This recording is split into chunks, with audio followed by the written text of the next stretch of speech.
والصلاة والسلام على سيد المرسلين وعلى آله وصحبه أجمعين،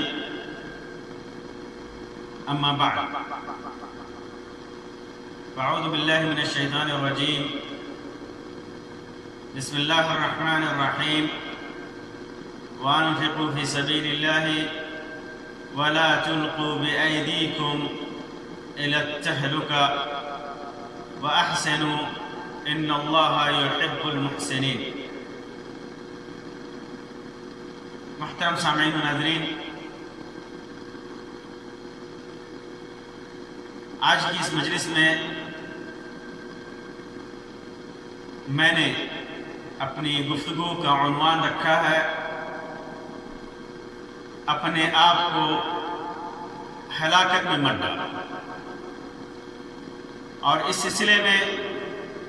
جو بنیادی آیت ہے، اللہ رب العزت کا جو فرمان ہے، اسی کے سلسلے میں چند باتیں رکھوں گا. وَلَا تُلْقُوا بِأَيْدِيكُمْ إِلَى التَّهْلُكَةِ. پوری آیت ہے وَأَنفِقُوا فِي سَبِيلِ اللَّهِ، اللہ کے راستے میں خرچ کرو، اللہ کے راستے میں خرچ کرو. وَلَا تُلْقُوا بِأَيْدِيكُمْ إِلَى التَّهْلُكَةِ، اور خود کو ہلاکت میں مت ڈالو. وَأَحْسِنُوا، احسان کرو. إِنَّ اللَّهَ يُحِبُّ الْمُحْسِنِينَ، اللہ تبارک و تعالی احسان کرنے والے کو یا احسان کرنے والوں کو پسند فرماتا ہے، ان سے محبت کرتا ہے. اس آیت کے سلسلے میں جو سب سے اہم بات ہے کہ آیت کس سلسلے میں نازل ہوئی اور کب نازل ہوئی، چند روایتیں ہیں مفسرین نے اور محدثین نے اسے ذکر کیا ہے. در حقیقت یہ آیت خرچ کرنے کے ضمن میں نازل ہوا ہے. خرچ کرنے کا جو معاملہ ہے اللہ کے راستے میں، اس کے سلسلے میں نازل ہوئی ہے یہ آیت. جیسا کہ حذیفہ ابن یمان رضی اللہ تعالی عنہ کی روایت ہے صحیح بخاری کے اندر، انہوں نے فرمایا کہ نزلت فی النفقہ، خرچ کرنے میں، نفقے کے سلسلے میں یہ آیت نازل ہوئی. اس روایت کو امام بخاری نے ذکر کیا ہے. در حقیقت صحابہ کرام، بعض صحابہ کرام نے جب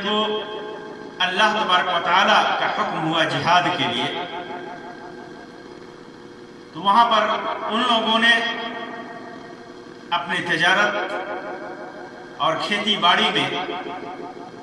مشغول ہونا زیادہ مناسب سمجھا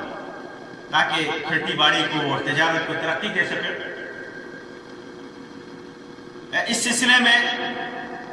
امام ترمذی نے ایک روایت نقل کی ہے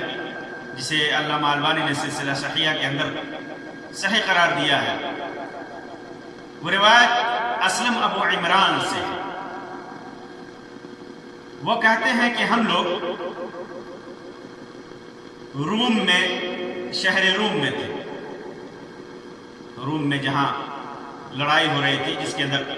ابو ایوب انصاری رضی اللہ تعالی عنہ بھی شامل تھے. فرماتے ہیں کہ ہم لوگ روم میں تھے کہ رومیوں کی ایک بڑی جماعت نے ہم پر حملہ کیا. حملہ کرنے کے لیے بڑی جماعت نکلی، تو مسلمان بھی انہی جیسی بلکہ ان سے بھی زیادہ تعداد میں ان کے مقابلے کے لیے نکلے. اس وقت عقبہ ابن عامر رضی اللہ عنہ مصر کے گورنر تھے، اور فضالہ ابن عبید رضی اللہ تعالی عنہ فوج کے سپہ سالار تھے. ایک مسلمان، جب لڑائی فوج آمنے سامنے ہوئی تو ایک مسلمان رومی صف پر حملہ آور ہو گیا. جا کر کے تنہا رومی صف پر حملہ آور ہو گیا اور اتنا زبردست حملہ کیا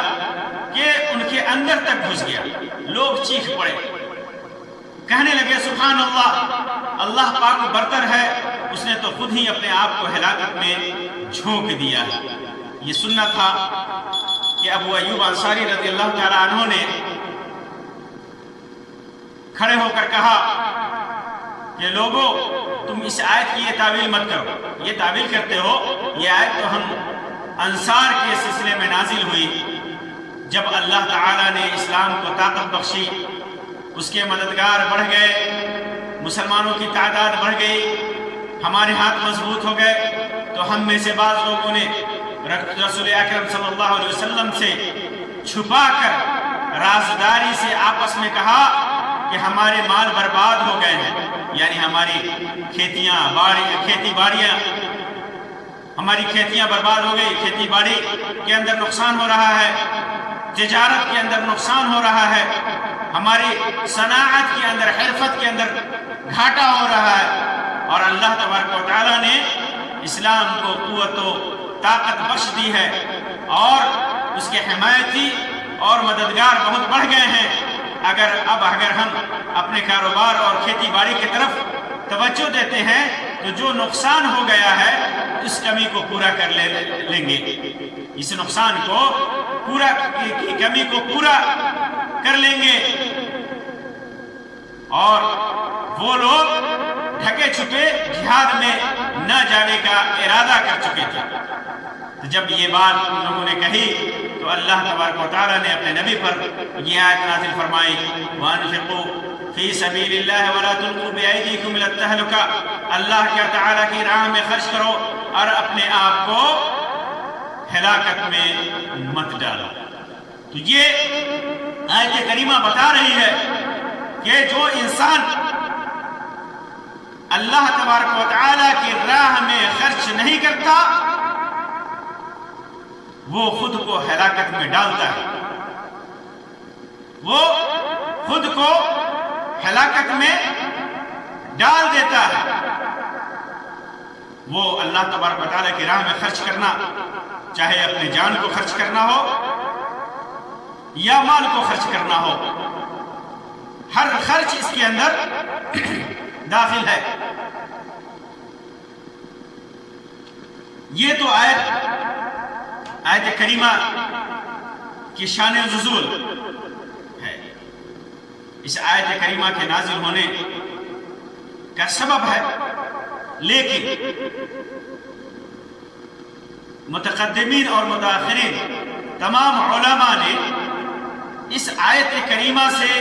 عموم مراد لیا. اگرچہ یہ آیت کریمہ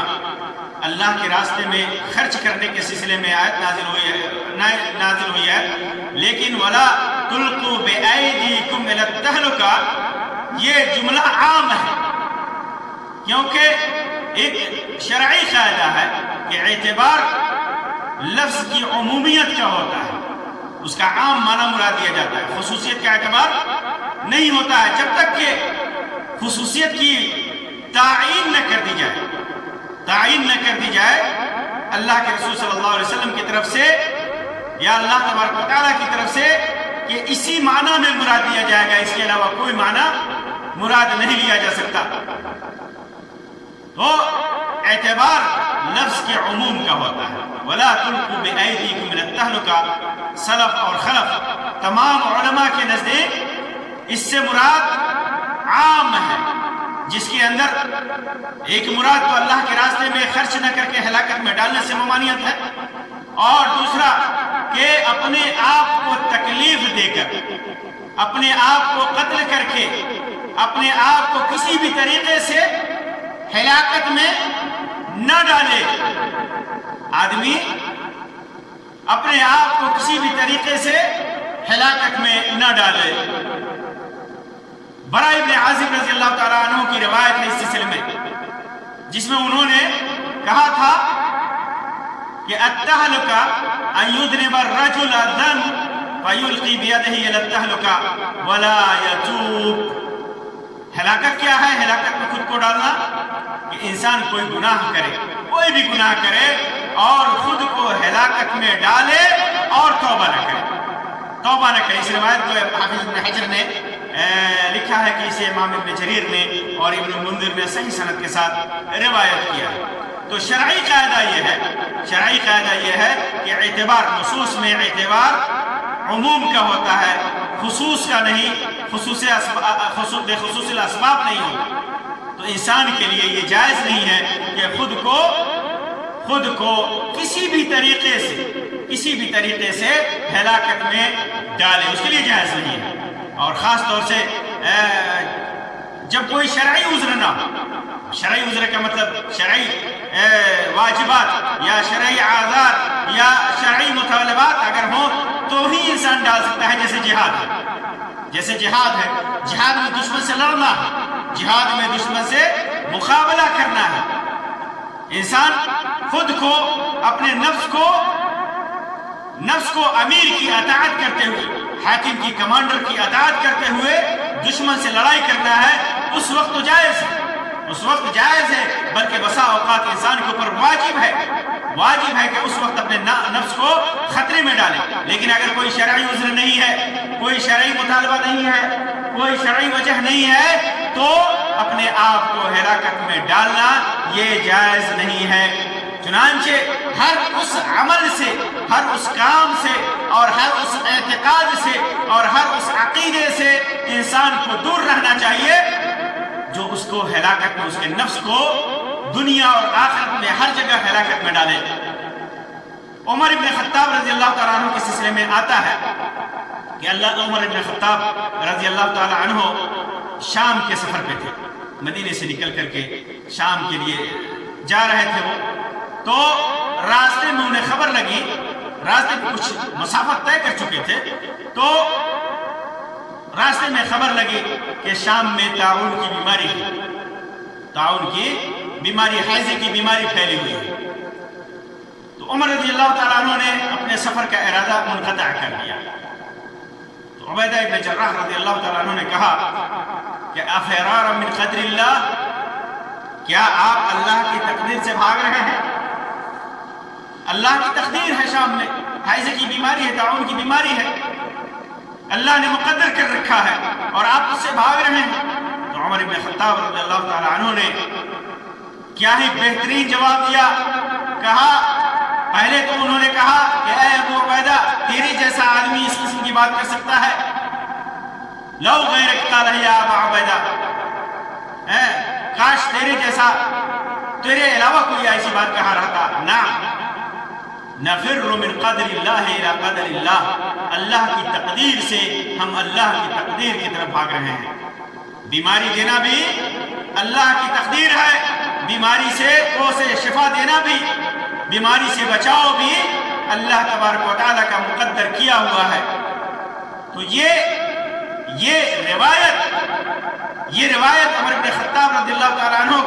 کی فقاہت اس بات پر دلالت کر رہی ہے کہ انسان کو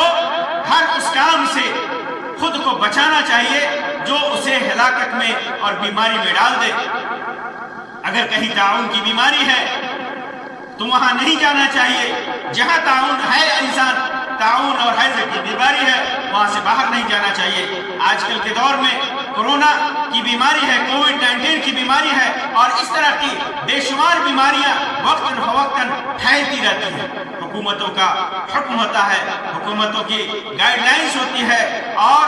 ماہرین طب اس بات کی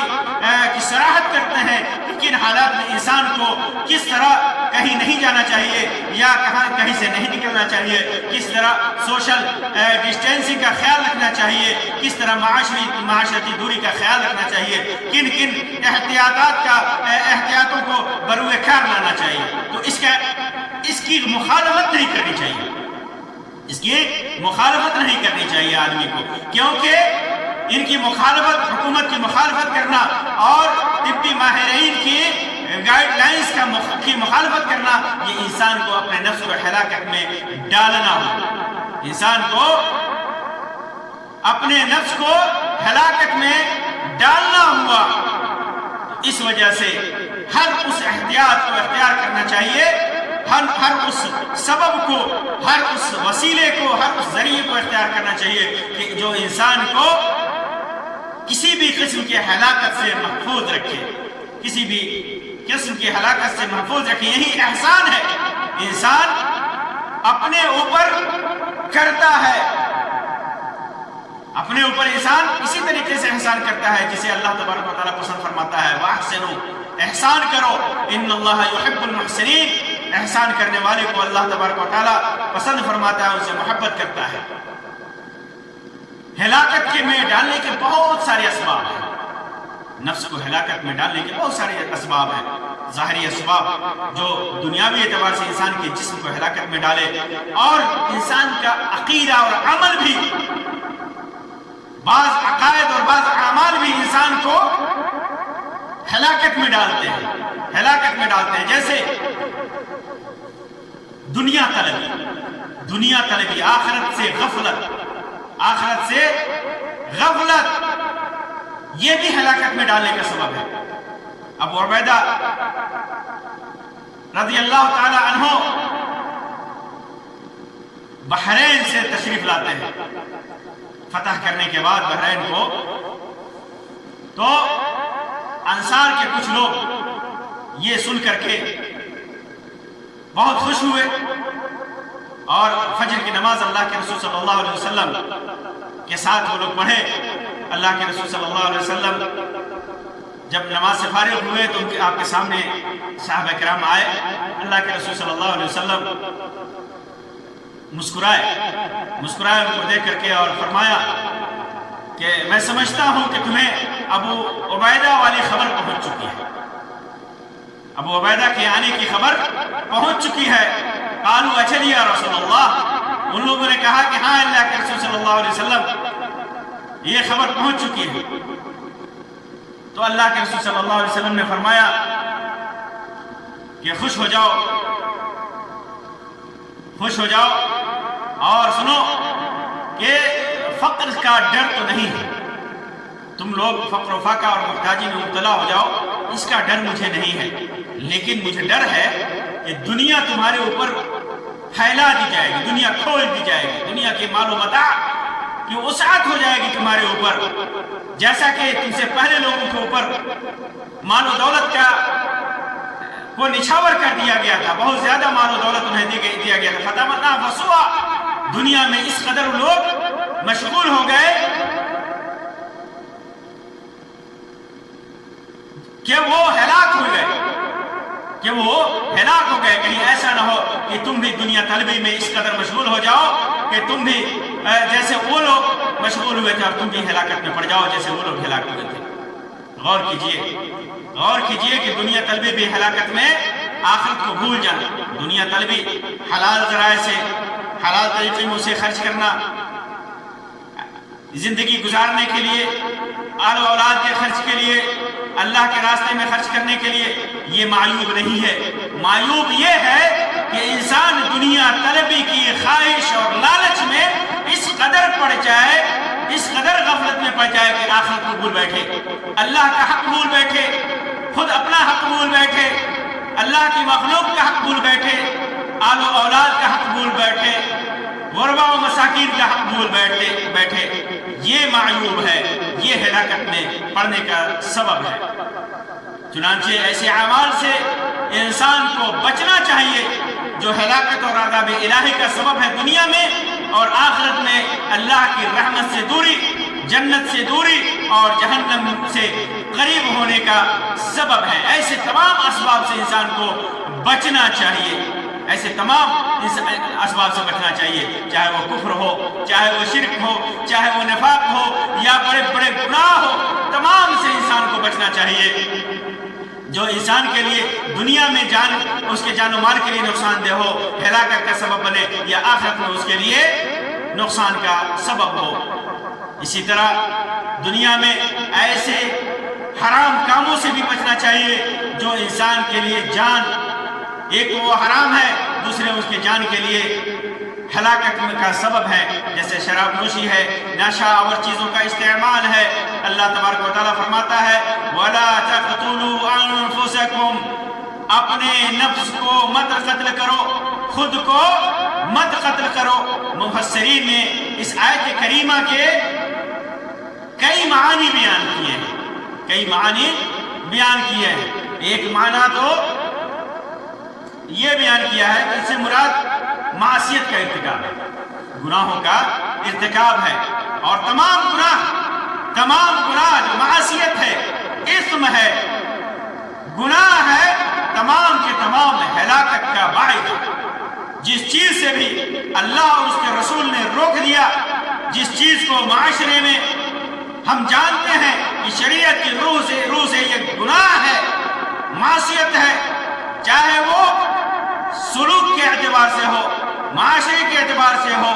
انسان کے عقیدے کے اعتبار سے ہو، جو بھی معصیت ہے، جو سارا کا سارا جو گناہ ہے وہ ہلاکت کا سبب ہے۔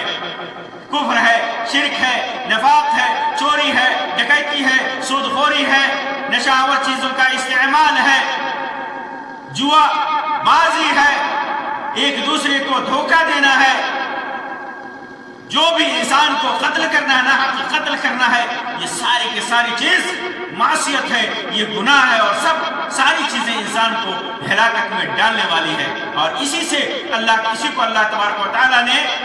قتل نفس سے تعبیر کیا ہے اور کہا لا تقتلوا انفسکم، اپنے آپ کو مت قتل کرو، اپنے آپ کو ہلاکت میں مت ڈالو۔ اسی طرح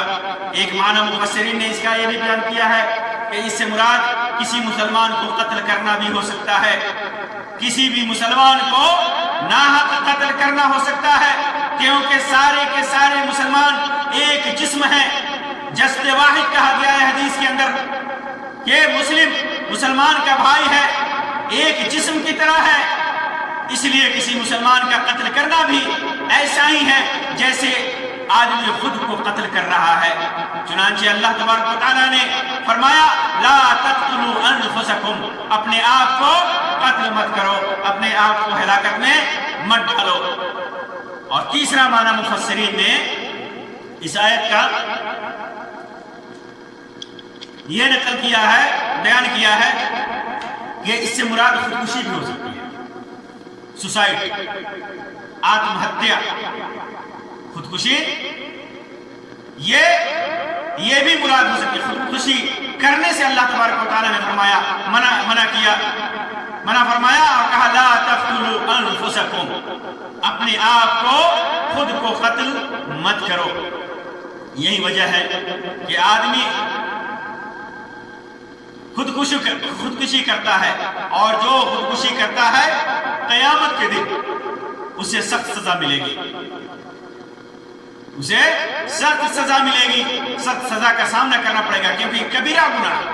خودکشی کرنا، انتحار، آتم ہتیا، سوسائڈ، یہ بڑے گناہوں میں سے ہے، بڑی معصیت میں سے ہے، معاصی میں بڑے گناہوں میں سے ایک ہے۔ اور جو آدمی خودکشی کرتا ہے، آتم ہتیا کرتا ہے، قیامت کے دن اسے سخت سزا دی جائے گی، سخت سزا دی جائے گی۔ یہاں تک کہ ایک روایت میں آتا ہے کہ ایک آدمی جو اللہ کے رسول صلی اللہ علیہ وسلم کے ساتھ جہاد میں شریک تھا، زخم کی تاب نہ لا سکا، اور اس نے اپنے تیر کا نیزہ رکھ کر کے گردن پر اپنی جان کو ختم کر لیا، تو اللہ کے رسول صلی اللہ علیہ وسلم نے فرمایا کہ وہ جہنمی ہے، وہ جہنمی ہے۔ اسی طرح اللہ کے رسول صلی اللہ علیہ وسلم نے خودکشی کرنے والے کو ہمیشہ عذاب کا مستحق قرار دیا ہے۔ ابو ہریرہ رضی اللہ تعالیٰ عنہ کی روایت ہے، صحیح بخاری اور صحیح مسلم کی، اللہ کے رسول صلی اللہ علیہ وسلم نے ارشاد فرمایا من تردى من جبل فقتل نفسه فهو في نار جہنم يتردى فيه خالدا مخلدا فيها ابدا، جس آدمی نے اپنے آپ کو پہاڑ سے گرا کر، کسی بھی پہاڑ سے گرا کر کے ختم کر لیا، خودکشی کر لی، آتم ہتیا کر لیا، تو قیامت کے دن وہ جہنم کے اندر ہمیشہ اپنے آپ کو گراتا رہے گا، ہمیشہ اسی میں وہ سارے لوگ داخل ہیں، وہ سارے لوگ داخل ہیں جو کسی بھی چیز کے اندر گرا کر کے اپنے آپ کو ہلاک کرتے ہیں، جیسے کنویں میں گرا کر، دریا میں خود کو ڈال کر، سمندر میں ڈال کر، یا کنویں میں ڈال کر، یا گاڑیوں کے نیچے آ کر، یہ سارے لوگ اس حکم میں داخل ہیں۔ وہ سارے لوگ جس طریقے سے بھی اپنے آپ کو قتل کرتے ہیں، اسی طریقے سے قیامت کے دن جہنم میں انہیں عذاب دیا جائے گا، اور ایک دو دن کا عذاب نہیں دیا جائے گا، خالدن مخلدن فیہا ابدا، ہمیشہ ہمیشہ اس کے اندر وہ رہیں گے اور خود کو عذاب دیں گے، خود کو تکلیف دیں گے، خود کو ہلاک کرتے رہیں گے۔ اور فرمایا وَمَنْ تَحَسَّى سَمًّا فَقَتَلَ نَفْسَهُ فَسُمُّهُ فِي يَدِهِ يَتَحَسَّاهُ فِي نَارِ جَهَنَّمَ خَالِدًا مُخَلَّدًا فِيهَا أَبَدًا، کسی نے اگر زہر پی کر کے اپنے آپ کو ختم کیا، زہر کے ذریعے آتم ہتیا کیا، زہر کے ذریعے سوسائڈ کیا، کسی بھی دوا کے ذریعے سوسائڈ کیا، کسی بھی انجیکشن کے ذریعے سوسائڈ کیا، تو قیامت کے دن وہ زہر اس کے ہاتھ میں ہوگا اور اپنے آپ کو جہنم میں اسی زہر سے سزا دے رہا ہوگا، ہمیشہ خالدن مخلدن فیہا ابدا، ہمیشہ جہنم کے اندر وہ اپنے آپ کو سزا دے رہا ہوگا۔ اسی طرح ومن قتل نفسه بحديدة فحديدته في يده يجو بها في بطنه في نار جہنم خالدا مخلدا فيها ابدا، اسی طرح اگر کسی نے کسی دھاردار ہتھیار سے، کسی لوہے کے ہتھیار سے یا کسی بھی چیز سے اپنے آپ کو ختم کیا، سوسائڈ کیا، کسی بھی بندوق کے ذریعے، گولی کے ذریعے، تلوار کے ذریعے، چاقو کے ذریعے، تیر کے ذریعے، کسی بھی ذریعے سے اپنے آپ کو ہلاک کیا، تو قیامت کے دن جہنم میں اس کے ہاتھ میں وہ دھاردار آلہ ہوگا، وہ ہتھیار ہوگا جس کے ذریعے سے وہ اپنے آپ کو سزا دے رہا ہوگا۔ تلوار ہے، چاقو ہے تو اپنے پیٹ میں گھونپتا ہوگا، بندوق ہے تو بندوق کے ذریعے اپنے آپ کو ہلاک کرتا ہوگا، اور ایک دو دن نہیں، خالدن مخلدن فیہا ابدا، خالدن مخلدن فیہا ابدا، ہمیشہ جہنم کے اندر اپنے آپ کو سزا دے رہا ہوگا۔ تو میرے محترم بھائی اور بہنوں، خود کو ہلاک کرنا یہ بہت بڑا گناہ ہے۔ اپنے جان کو انسان جس طریقے سے بھی ہلاک کرے، اپنے آپ کو چاہے جیسے بھی ہلاکت میں ڈالے، وہ حرام ہے اور اللہ تبارک و تعالیٰ کو ناپسند ہے۔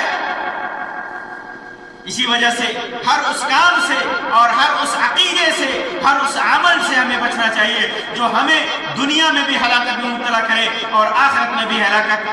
کا سبب بنے، تباہی اور بربادی کا سبب بنے۔ اللہ تبارک و تعالیٰ سے دعا ہے کہ اللہ تبارک و تعالیٰ ہمیں اپنے نفس کی حفاظت کی توفیق عطا فرمائے۔ اللہ تبارک و تعالیٰ ہمیں ان تمام کاموں سے اپنی حفاظت اور امان میں رکھے جو ہمارے لیے دنیا اور آخرت میں ہلاکت کا سبب ہے۔ آمین یا رب العالمین۔ وآخر دعوانا الحمد للہ رب العالمین، وصلی اللہ علی خیر خلقہ وسلم، والسلام علیکم ورحمۃ اللہ وبرکاتہ۔